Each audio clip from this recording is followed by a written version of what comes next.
for this week's This or That assignment, I decided to do the that portion of the assignment, where we research a Latino writer that we haven't discussed in class and we talk about her. So for this assignment, I decided to talk about Erika Sanchez. Who is Erika Sanchez? Erika L. Sanchez is a Mexican-American poet and writer. She is the author of poetry collection Lessons on Explosions and a young adult novel, I Am Not Your Perfect Mexican Daughter, which is actually a 2017 finalist for the National Book Award for Young People's Literature.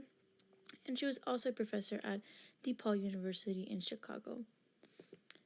This is a picture of her. This color looks so good on her. To get more into detail on her personal background, she's the daughter of Mexican immigrants, and she's from Cicero, Illinois. She has two brothers, and she grew up bilingual, speaking both Spanish and English. She attended Morton East High School, and then the University of Illinois, Chicago, where she was a part of a sorority. I'm not too sure how to pronounce that. After which she graduated and traveled to Madrid, where she taught English with the Fulbright program and pursued poetry. And then she earned an MFA in poetry from the University of New Mexico. A little bit more on her professional background. Her most notable book is, like I said, the young adult novel, I Am Not Your Perfect Mexican Daughter. This story follows 15-year-old Julia Reyes, who struggles to live up to the rule-following example, which was set by her sister Olga.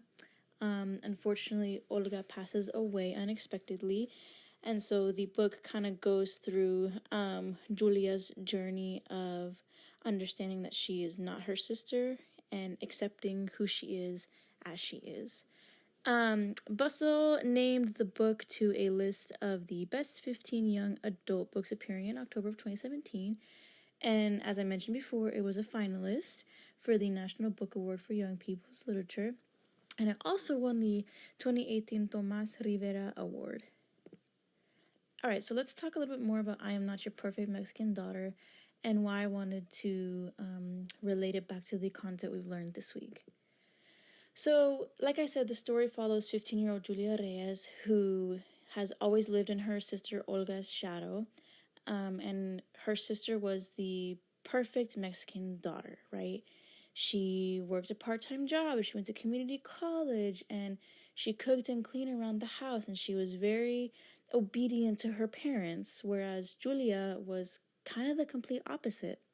And so this is one of the biggest themes of the book, is Julia's identity and understanding that she is not her sister, and her struggles of trying to not only have her parents understand that she is not her sister, but understand within herself that she is not her sister. So one of the most important themes is self-identity, obviously women's issues, gender stereotypes, and then generational expectations. You know, there are big differences of Mexicanas and Mexicanos that grew up in the United States versus those who grew up in Mexico. You know, people who come from parents of Mexico know and understand that their expectations and morals and traditions are very different than those who have grown up in the United States.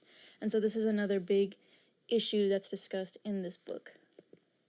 And this was a quote from the book that I wanted to talk about. It reads, I'd rather live in the streets than be a submissive Mexican wife who spends all day cooking and cleaning. So, how does this content relate to what we have discussed in class? Well, this week we've been talking a lot about self-identity, especially in the identity of somebody who is Chicana. Like I mentioned, Julia is not the perfect daughter in the same way that her sister was, and Julia does not conform to the same expectations of Latina women that her sister did. Submissiveness, cooking and cleaning for the family, etc.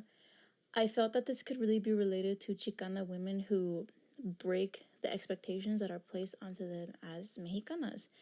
You know, in the same way that many Chicana women know that they do not fit the expectations that are placed onto them as women in general, Julia also knows that she does not fit the expectations that her parents have of her. This also can relate back to the cultural differences of somebody, like I mentioned, born in the United States versus someone born in Mexico.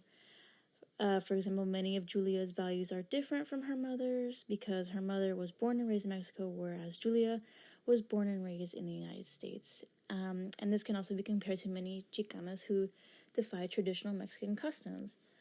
On this topic, though, I felt that this also related to the kind of cultural pride that many Chicanas have. I haven't fully read through I Am Not Your Perfect Mexican Daughter, but I did read a brief summary of each chapter. And later on in the book, Julia's parents send her to Mexico to connect back with her cultural roots. And so, being sent back to Mexico, she spends time with family down there and discovers more, secrets and history of her family and how they came to the United States, and really begins to understand the sacrifices and the struggles that her parents, gave up in order to come to the United States. And I think that's something that many Chicanas can also identify with, is that, many of their parents sacrificed a lot to come here to the United States. And further on in the book of I Am Not Your Perfect Mexican Daughter, Julia begins to have more cultural pride. And, I know many Chicanas who have a strong sense of cultural pride. So that's kind of how I felt that this book related to the topics of self-identity that we have been learning this week. Thank you so much.